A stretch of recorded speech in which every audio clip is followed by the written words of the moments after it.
जय श्री महाकाल, हर हर महादेव, शंभो कैलाशपति। तो आज की कथा जो है, सूत जी जो हैं ऋषियों से कहते हैं कि हे ऋषियों, जब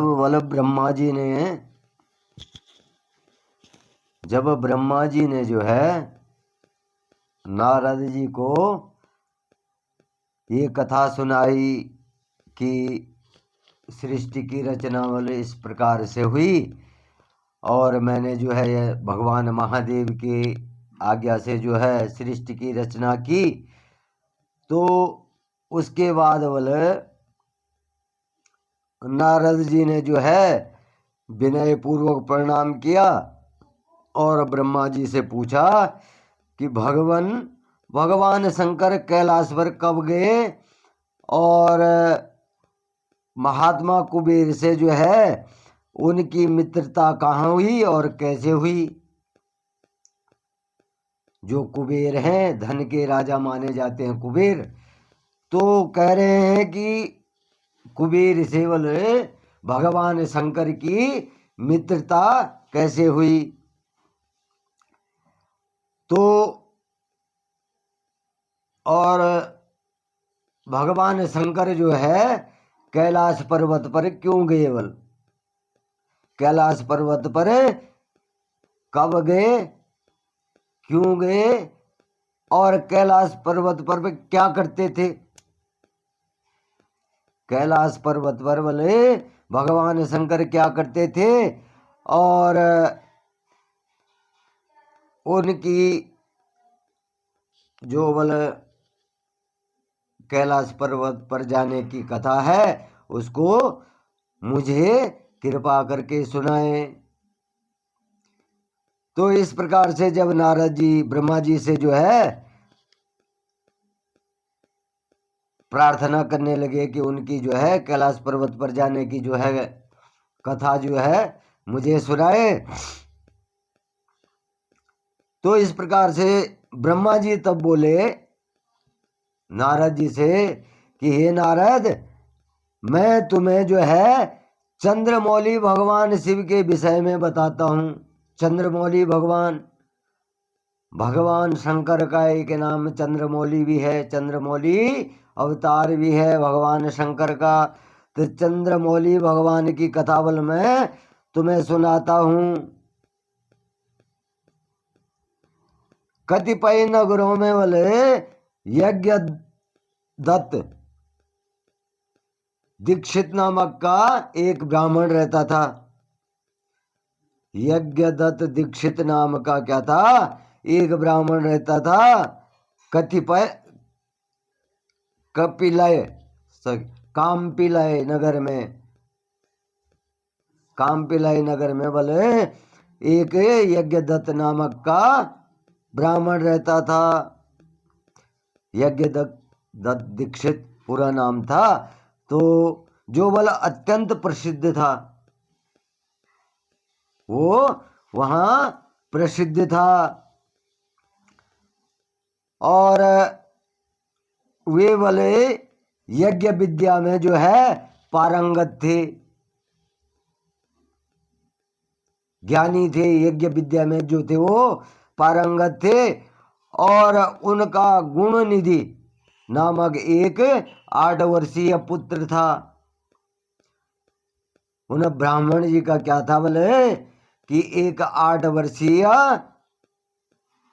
पुत्र था। गुणनिधि नाम का एक 8 वर्षीय पुत्र था और उसका यज्ञोपवीत हो चुका था। 8 वर्ष में बल उन्होंने उसका यज्ञोपवीत मतलब उसको जो है जनेऊ धारण करवा दिया था, यज्ञोपवीत धारण करवा दिया था। तो इस प्रकार से बल जो है ब्राह्मण जी ने जो है अपने पुत्र का यज्ञोपवीत करवा दिया था और वह बोले बहुत सी विद्याएं जानता था।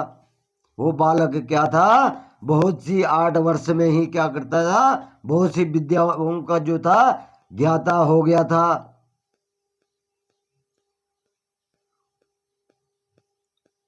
वो बालक कई विद्याएं जानता था, परंतु वह दुराचारी और जुआरी हो गया था।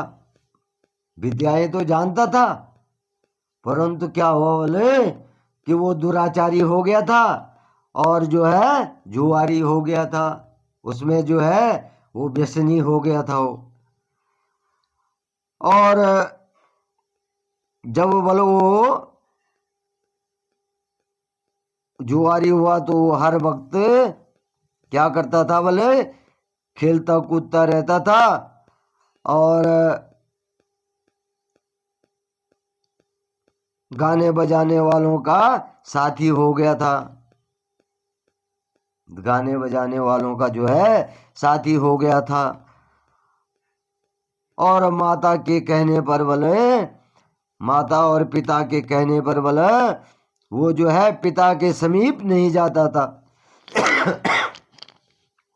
वो अपने पिता के समीप नहीं जाता था, क्योंकि उसमें जो है दुष्प्रवृत्ति पैदा हो गई थी, दुराचारी हो गया था वो। तो वो बालक जो है अपने पिता के सामने नहीं जाता था और उनकी आज्ञा को भी नहीं मानता था और उसके पिता के घर के कार्यों, उसके पिता घर के कार्यों में भी दीक्षा आदि देने में लगे रहते थे। उसके पिता क्या करते थे कि घर के कार्यों में भी जो है दीक्षा देते थे उसको, लेकिन वो अपने पिता के सामने नहीं जाता था। तो इस प्रकार से बोले जब वो घर आता था तो ब्राह्मण जी जो है दीक्षाएं दे करके, घरों घरों में दीक्षाएं दे करके जो है घर आते थे। तो क्या होता था बोले, वो अपनी पत्नी गुणनिधि के बारे में पूछते तो वो झूठ कह देती कि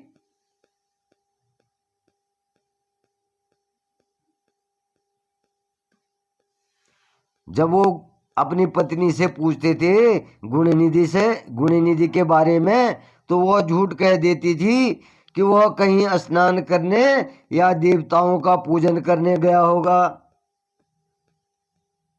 उसका पुत्र जो ब्राह्मण का पुत्र था तो वो बाहर रहता था, और जब ब्राह्मण जी जो है घर घर में जाकर के दीक्षा देते थे, मतलब बालकों को या किसी को अपने कार्य करते थे, वो पंडिताई करते थे, यज्ञ करते थे, तो घर घर में जाकर के दीक्षाएं देते थे। तो जब शाम को वो घर आते थे तो वो अपनी पत्नी से अपने पुत्र के बारे में पूछते थे कि वो कहाँ है, तो झूठ बोल देती थी। उनकी पत्नी भी उनसे झूठ बोल देती थी कि कहीं स्नान करने गया होगा या देवी देवताओं की पूजा करने गया होगा। उनका बोले एक ही पुत्र होने के कारण जो है वो अपने पुत्र की कमियों को छुपाती थी। वो क्या करती थी, अपने पुत्र की कमियों को अपने पति से छुपाती रहती थी और झूठ बोलती थी। अब उन्होंने क्या करा, अपने पुत्र का विवाह कर दिया। जब वो जो है किसी काम काज में नहीं रहा और उनकी शिक्षा दीक्षा में भी नहीं रहा, उनके आचरणों में भी नहीं रहा, तो उन्होंने क्या करा बोले, उसका विवाह कर दिया। और माता बोले जो है नित्य अपने पुत्र को समझाती थी। माता जो है हमेशा अपने पुत्र को समझाती थी पर वो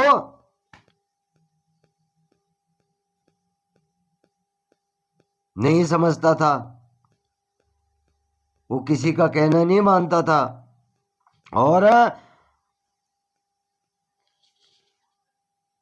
वो जो है अपनी बुरी आदतें त्यागने को तैयार नहीं था।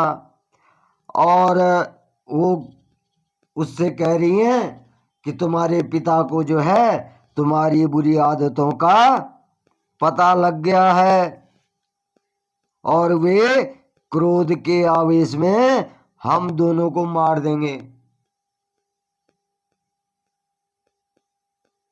ब्राह्मण पत्नी कह रही है कि तुम्हारे पिता को अब पता लग गया है और उनको अगर क्रोध आ गया तो हम दोनों को मार देंगे। तब बीबल गुणी निधि पर मां के समझाने का कोई प्रभाव नहीं पड़ा। मां के समझाने का उस पर कोई असर नहीं हुआ। अब बोले एक दिन जो है अपने पिता की अंगूठी चुरा करके वो जुए में हार गया। उसने अपने पिता ब्राह्मण देव की अंगूठी चुराई और जाकर के जुआ खेलने लग गया। अब जुआ खेलते खेलते जो है वो उस अंगूठी को भी हार गया। अब दैव योग से बोला उसके पिता को अंगूठे के विषय में पता चल गया। अपनी अंगूठी के विषय में जो है उनको पता चल गया और जब उन्होंने जो है अंगूठी जुआरी के हाथ में देखी और उससे पूछा तो जुआरी ने कहा बोले मैंने कोई चोरी नहीं की है। ब्राह्मण देव ने उस जुआरी से पूछा कि भाई तेरे पास जो है ये अंगूठी कहाँ से आई, तूने मेरे घर से चोरी तो नहीं की, ये तो मेरी अंगूठी है।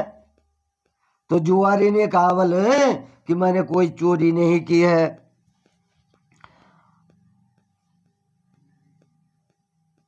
ये अंगूठी बल क्या करी तुम्हारे पुत्र ने ही दी है। ये अंगूठी जो है तुम्हारे पुत्र ने ही दी है। क्यों जो मैं हार गया था और वो जीत गया तो अंगूठी उसकी हो गई। और वो कह रहा है कि यही नहीं बल्कि उसने और जुआरियों को भी बहुत कुछ सारा धन घर से ला कर दिया है।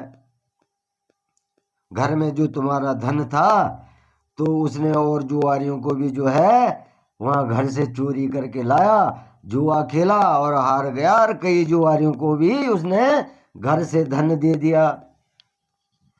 तो इस प्रकार से जुआरी जो है वो ब्राह्मण देव को कह रहा है कि ये हमने चोरी नहीं की, ये तुम्हारे ही पुत्र ने दी है और तुम्हारे घर का धन भी वो कई जुआरियों से हार गया है। परंतु बोले जुआरी कह रहा है आश्चर्य तो बोले यह है कि तुम जैसे पंडित भी अपने पुत्र के लक्षणों को नहीं जान पाए। इतने ज्ञानी इतने यज्ञवान होकर के भी बोले तुम अपने पुत्र के लक्षणों को नहीं जान पाए। तो जो है घर में अधिकांश माताएं रहती हैं और पिता जो हैं रोजगार के लिए चले जाते हैं। पहले ये था अभी भी है। तो जो गृहिणियां हैं तो घर में अधिकांश अपने बच्चों के साथ में रहती हैं। अभी ये कलयुग है तो इसका क्या कहना है, लेकिन पहले सबसे पहली गुरु होती थी माता। माता पिता ही सर्वप्रथम बच्चे के गुरु होते थे। लेकिन जो है पंडित की घरवाली जो है अपने बच्चे के एक बच्चे के होने के कारण क्या करती थी उसकी बुराइयों को छुपा देती थी और पंडित को नहीं बताती थी। तो ब्राह्मण देव को तो जब पता ही नहीं था कि मेरे पुत्र के गुण ऐसे हैं, तो वो क्या करते, उनको अब पता लग रहा है जब वो घर से भी चोरी करने लग गया और जुआ खेलने लग गया। तो इसी प्रकार से बोले जब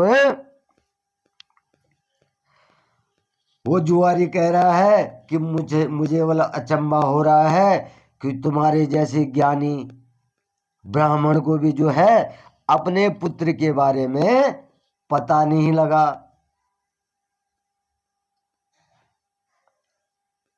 अब जब ब्राह्मण देव घर पे नहीं रहते हैं तो पता भी कहां से लगता। और यह सारी बातें सुनकर बोला पंडित दीक्षित का जो है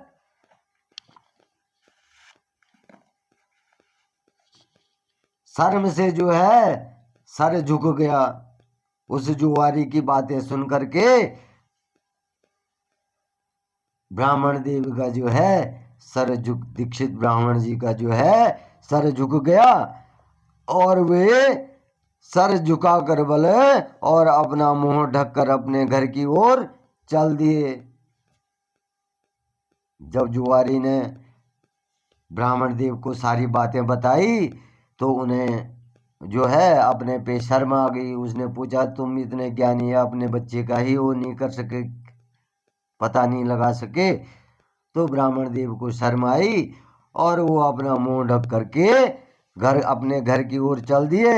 और घर पहुंचकर गुस्से में उन्होंने अपनी पत्नी को पुकारा। घर गए और अपनी पत्नी को आवाज दी और अपनी पत्नी से उन्होंने पूछा तेरा लाडला पुत्र कहाँ है,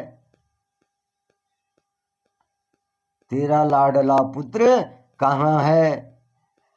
और इस प्रकार से जो है दीक्षित ब्राह्मण जी जो है अपनी पत्नी से कह रहे हैं और उनको वो अपने अत्यंत गुस्से में हैं। तो तब उन्होंने कहा मेरी अंगूठी जो मैंने सुबह तुम्हें दी थी वह कहाँ है।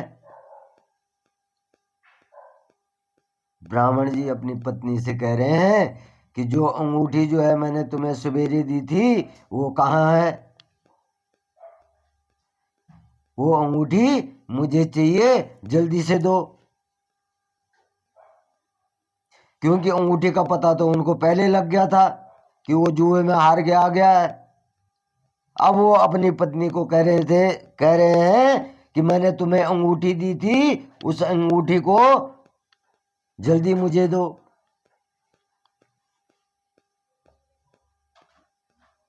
और पंडित की पत्नी क्या है जो फिर झूठ बोलने लग गई।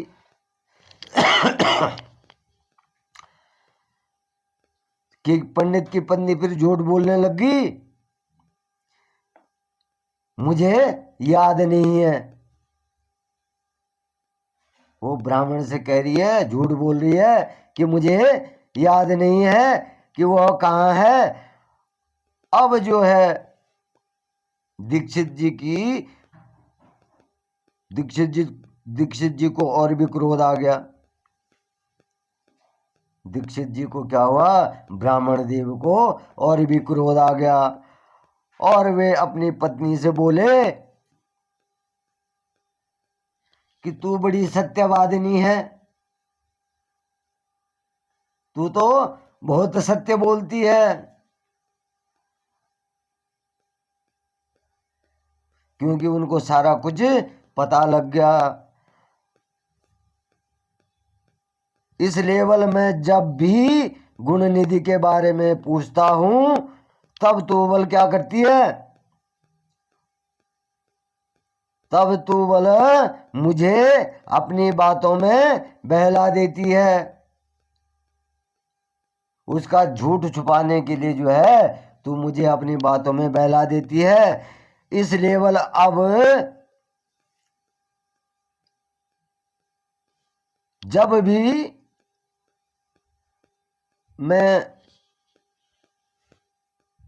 गुण निधि के बारे में पूछता हूं तो तू झूठ बोल देती है, उसकी जो बातें हैं वो छुपा देती है। तो अब बोले ऐसा नहीं, अब तो मुझे सारा पता हो गया है।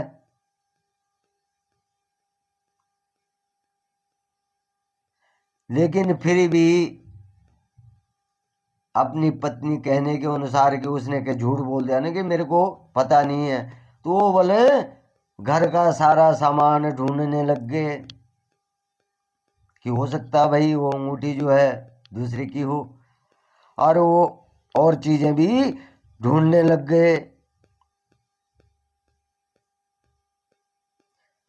किंतु बोले उन्हें कोई वस्तु नहीं मिली। जो चीजें उन्होंने रखी हुई थी, जो पैसा था या कुछ और चीजें भी थी, तो वो भी उनको नहीं मिली, क्योंकि घर की सारी वस्तुओं को गुण निधि जो था वो जुए में हार गया था।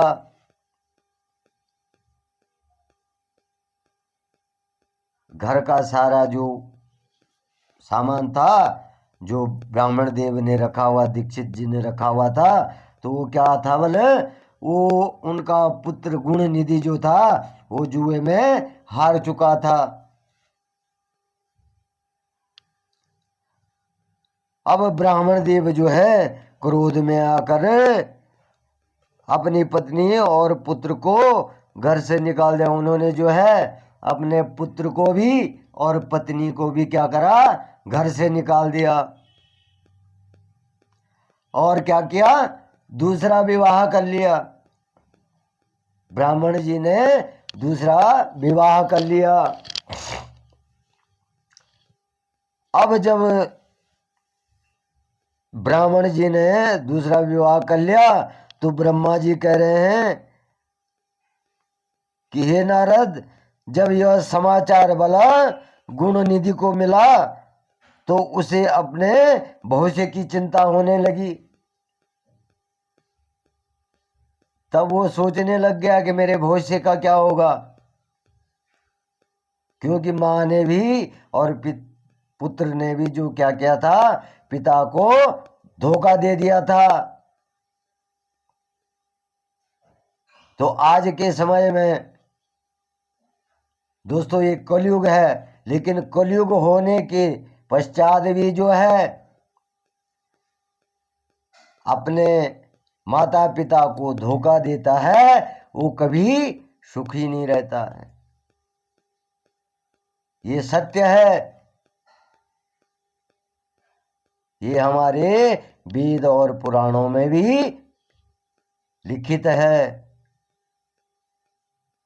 जो अपने माता पिता को धोखा देता है वो कभी सुखी नहीं रहता, उसका जो है सुख चैन छिन जाता है, वो हमेशा परेशान ही रहता है। तो इस प्रकार से बल जब उसको अपने भविष्य की चिंता होने लग गई कि अब क्या होगा, तो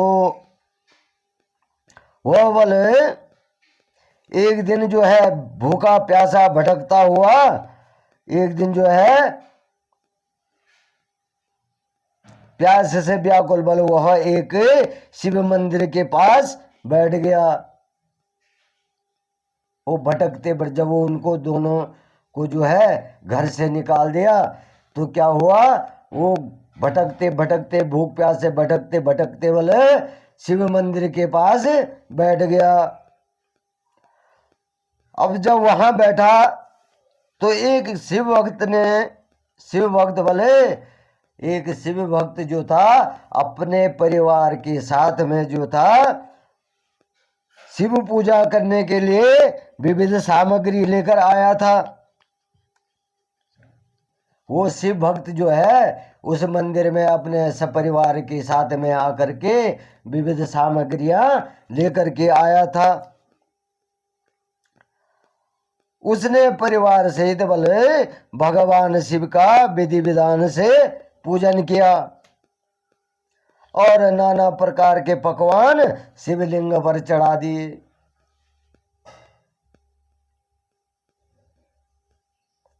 वो जो शिव भक्त था तो वो आकर के बोले भगवान शिव की पूजा की विधि विधान से, और जो नाना प्रकार के वो पकवान बना के लाया था, भोग बना के लाया था, वो शिवलिंग पे चढ़ा दिया। अब जब शिवलिंग पे उन्होंने चढ़ाया और पूजा के बाद जो वे लोग वहां से चले गए, तो जब वो वहां से चले गए तो क्या था बोले, गुण निधि जो था भूखा प्यासा था।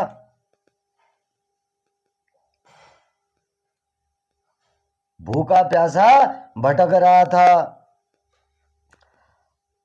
और वो बोले उस जो भोग उन्होंने भगवान महादेव को लगाया था, उस भोग की चोरी करने के लिए बोले मजबूर हो गया। जो पकवान जो थे उन्होंने भगवान शिव का भोग लगाया था जिन पकवानों से, तो उसे उन पकवानों की चोरी करने के लिए बोले वो मजबूर हो गया। और उसने अपने मन में क्या कर दिया, चोरी करने का विचार कर दिया उन भोगों के, और मंदिर में चला गया।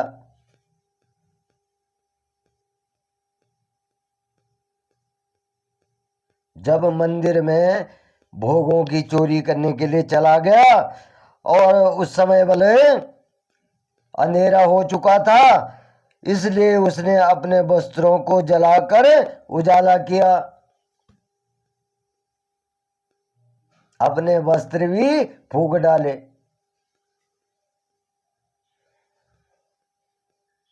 और उससे उजाला किया बोले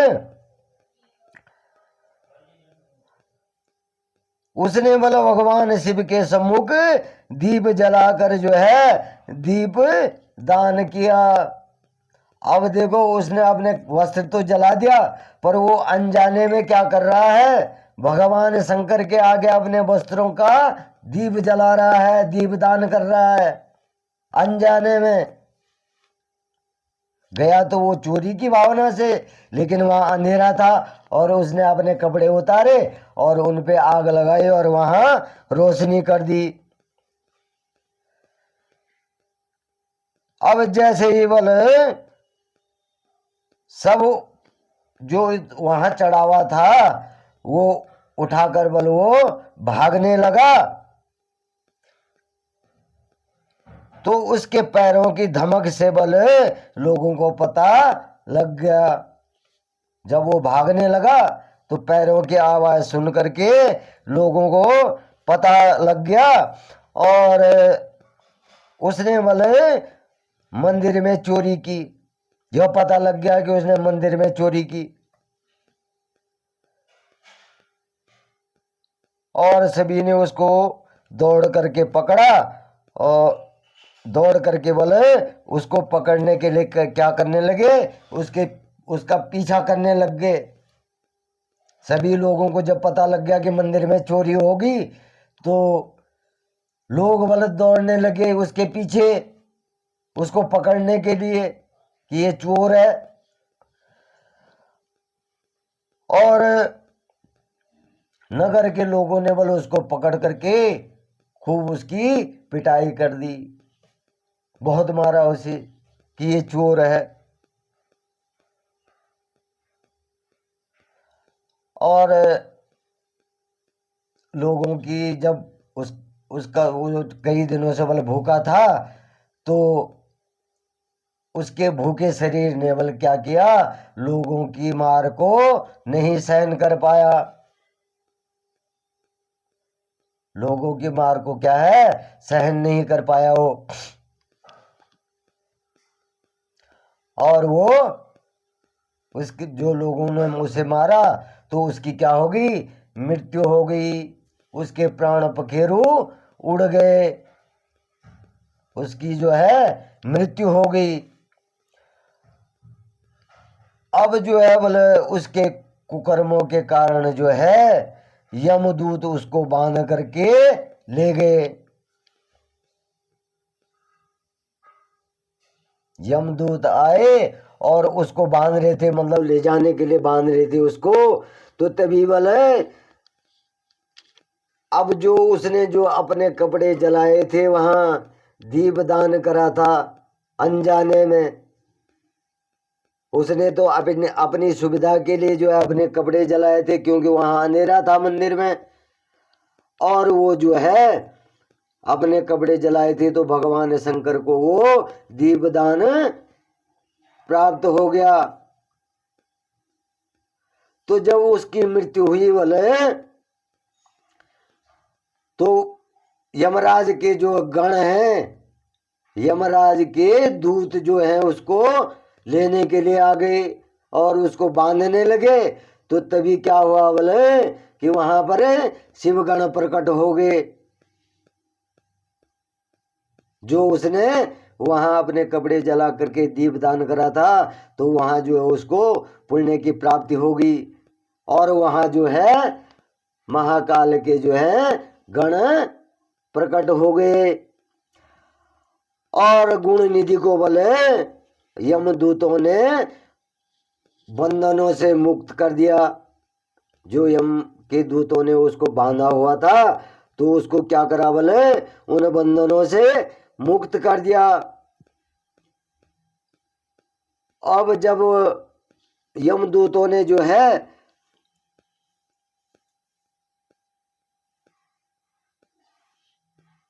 शिव गुणों को देख, जब यमदूतों ने जो है शिव गुणों को देखा, तो उन्होंने शिव गुणों को नमस्कार किया और बताया कि यह पापी और अधर्म अकर्म करने वाला कर्महीन है। शिवदूत वो यमदूत कह रहे हैं शिव गणों से कि ये पापी है, अधर्मी है और कर्महीन है, इसके कर्म अच्छे नहीं है।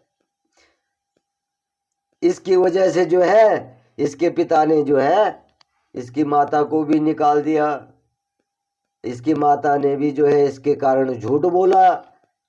तो इसलिए ये क्या है, कर्महीन है, पापी है। और ये क्या है बोले अपने पिता का भी शत्रु है। क्या है, अपने पिता का भी क्या है, शत्रु है। इसने अपने पिता के भी जो है घर को भी बर्बाद किया। तो इस प्रकार से जो है सूत जी जो है ऋषियों को कथा सुना रहे हैं और ब्रह्मा जी जो है नारद को कथा सुना रहे हैं कि नारद इस प्रकार से जो है भगवान महाकाल जो है इस तरह से भी प्रसन्न हो जाते हैं। तो इसने बल क्या किया, शिव जी के भोग की भी चोरी की है। जो उस शिव भक्त ने भगवान महाकाल को चढ़ाया उसकी भी क्या कर दी, चोरी कर दी। और इसने बोले बहुत बड़ा पाप किया है जो शिव भोग को चुराया है। इसलिए बोले यह यमलोक का अधिकारी है, इसलिए बोले हम इसको यमलोक धर्मराज ने हमें भेजा है और हम इसको यमलोक ले जाएंगे। ये यमलोक का भागी है और हमारे साथ इसको जाने दें ताकि विभिन्न नरकों का भोग बलि ये कर सके। यमलोक में जो है जो हमारे कर्म होते हैं, जो हम कर्म करते हैं, तो जो यमलोक जाता है उसको कई नरकों का भोग करना पड़ता है। दुष्कर्मी, दुराचारी, झूठा पाप करने वाला जो है नरक को ही प्राप्त होता है। और ये जो है बोले नरक का अधिकारी है। इसे नरक भोगना है। तब बल क्या, शिव गणों ने, महाकाल के गणों ने क्या करा, उन यमदूतों को उत्तर दिया कि निश्चय ही बल गुणनिधि ने बहुत पाप कर्म किए हैं। निश्चित ही गुणनिधि ने बहुत पाप कर्म किए हैं, परंतु बल कुछ पुण्य कर्म भी इसने किए हैं। क्या किया है, कुछ पुण्य कर्म भी जो है इसने किए हैं, तो जो संख्या में कम है, पर बल पाप कर्मों को नष्ट करने वाले हैं। जो सत्कर्म किए थे उसने, कुछ अच्छे कर्म किए थे, तो इसने बल जितने भी पाप कर्म किए हैं, भले ही इसने पुण्य कर्म कम किए हैं, भले ही इसने पुण्य कर्म कम किए हैं, लेकिन वो सत्कर्म जो किए हैं भले उन पाप कर्मों को समाप्त करने वाले हैं।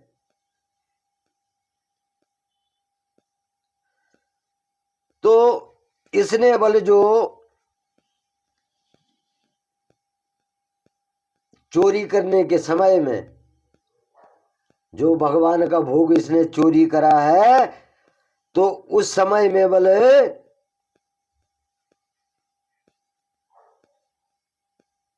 इसने जो भगवान शिव के लिंग के आगे जो है दीप,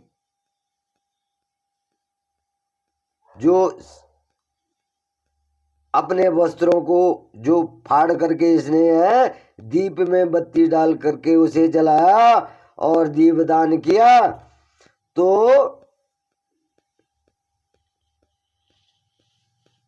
वो उसका पुण्य का भागी हो गया, क्योंकि महादेव के सामने उसने दीपदान किया। इसने बल अपने पिता के श्रीमुख से एवं मंदिर के बाहर बैठकर जो है शिव गुणों को सुना है। मंदिर जब पूजा हो रही थी और इसके पिता जो है अंदर मंदिर में जो है शिव भक्तों की पूजा कर रहे थे, और इसने बल मंदिर के बाहर बैठ करके क्या किया, शिव के गुणों को सुना। शिव की अंदर पूजा हो रही थी, तो इसने वो जो है सुना। और ऐसे ही और भी अनेक धर्म कर्म इसने किए हैं, और भी किए हैं इसने धर्म, कुछ अनजाने ही सही पर किए हैं। और इसने बोले इतने दिनों से भूखा रहकर बोले इसने व्रत किया है।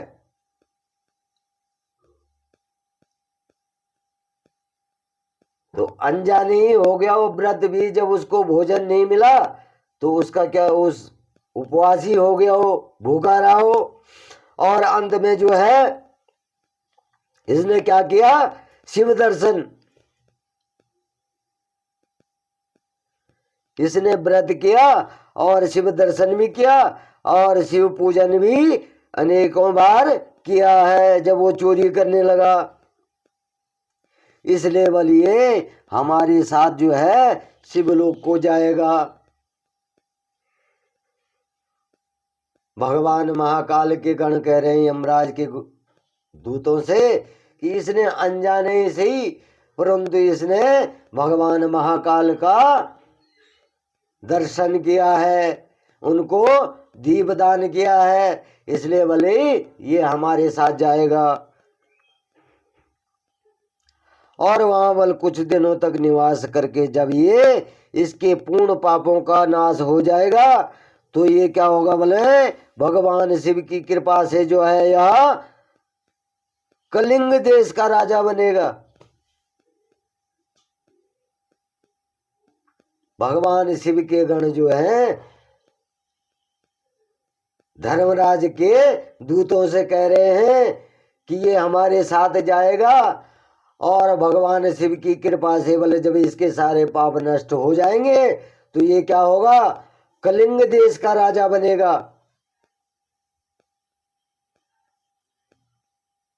तो जब कलिंग देश का राजा बनेगा ये, और तो जब भगवान महाकाल के दूतों ने इस तरह से बोले यमदूतों को कहा कि हे यमदूतों, तुम जो है अपने लोक को लौट जाओ। अब जो है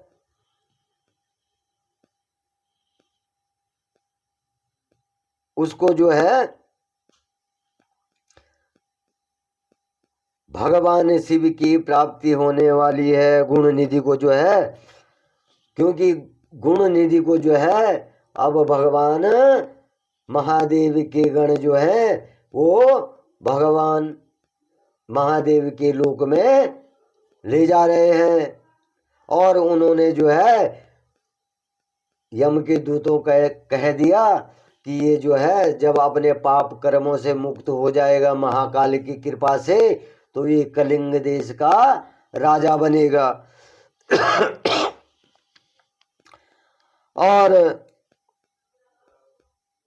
इस प्रकार से बोले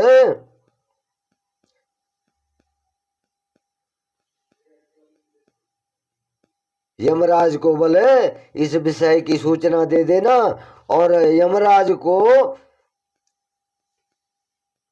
जब वो यमदूत जो है यमलोक पहुंचे तो उन्होंने जो है शिवगणों की बात को यमराज को बताया, धर्मराज को बताया, तो यमराज जी जो है प्रसन्न हो गए और उनकी बात को स्वीकार किया। अब इसके पश्चात बोले गुण निधि नामक ब्राह्मण को लेकर शिवगण जो है शिवलोक चल दिए। वो ब्राह्मण पुत्र जो है गुण निधि उसको लेकर के जो है शिवगण शिवलोक को चल दिए। कैलाश पर जाकर बल जो है भगवान शिव और देवी उमा विराजमान थे। वहां जो है भगवान शिव और माँ पार्वती जो है वहां विराजमान थे और उनके सामने वो गुणनिधि को ले गए। और गुणनिधि ने जो है भगवान शिव और उमा की चरण वंदना की। मृत्यु के पश्चात जब उसकी आत्मा को लेकर के शिवगण जो है शिवलोक में चले गए कैलाश पर्वत पर, तो गुणनिधि ने क्या किया भगवान शंकर और माँ पार्वती के चरण वंदना की और उनकी स्तुति की। अब उसने महादेव से अपने किए कर्मों के बारे में क्षमा याचना की। जो कर्म उसने किए तो उन कर्मों की क्षमा याचना जो है उसने भगवान महादेव से की। और भगवान ने उसे क्या करा बोले क्षमा प्रदान कर ली। उसके जितने भी पाप कर्म थे उनसे उसको मुक्त कर दिया। अब जब उसको क्षमा दान कर दिया महाकाल ने, तो वहां बोले शिवलोक में कुछ दिन निवास करने के बाद जो है गुणनिधि जो है कलिंग देश के राजा अरिदम के पुत्र दम के रूप में विख्यात हुआ। अब उसने क्या करा कि कलिंग देश का जो राजा अरिदम था उसके पुत्र के रूप में दम के रूप में दम नाम से जो है वो विख्यात हुआ। उसका नाम वहां क्या पड़ गया दम। अरिदम के पुत्र दम, उस नाम से वो वहां प्रसिद्ध हो गया। इस प्रकार से अब ब्रह्मा जी कह रहे हैं कि हे नारद, शिव की जो थोड़ी सी सेवा है, भगवान महाकाल की जो है जो थोड़ी सी सेवा है, उसके लेवल है क्या हुई, अत्यंत अत्यंत जो है फलदायक हुई। वो तो उसने अनजाने से हुई थी, चोरी के कारण हुई थी। उधर वो भूखा रहा तो उपवास हो गया उसका। तो उपवास कैसे हुआ, जब उसको घर से उसके पिता ने निकाल दिया तो उसका उपवास हुआ। और उस उपवास को होने के बाद जो है वो भूख के कारण जो है शिव मंदिर में वहां सीढ़ियों पे बैठ गया, तो वहां भी उसको पुण्य मिला। और जो उसने जो है अंदर जाकर अपने कपड़ों को जलाया तो वो क्या हो गया, दीपदान हो गया, वो भी उसको पुण्य प्राप्त हो गया अनजाने में।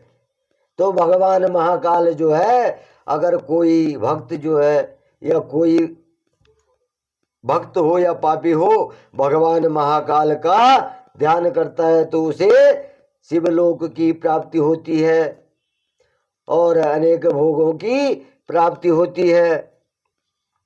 तो इस प्रकार से मतलब जब वो दम्भ नाम से प्रसिद्ध हुआ तो कह रहे हैं भगवान ब्रह्मा जी जो है नारद को कह रहे हैं कि हे नारद, महाकाल जो है थोड़ी सी सेवा में भी जो है प्रसन्न हो जाते हैं और अनजाने ही सही परंतु वो उनके लिए जो है फलदायक हो जाता है।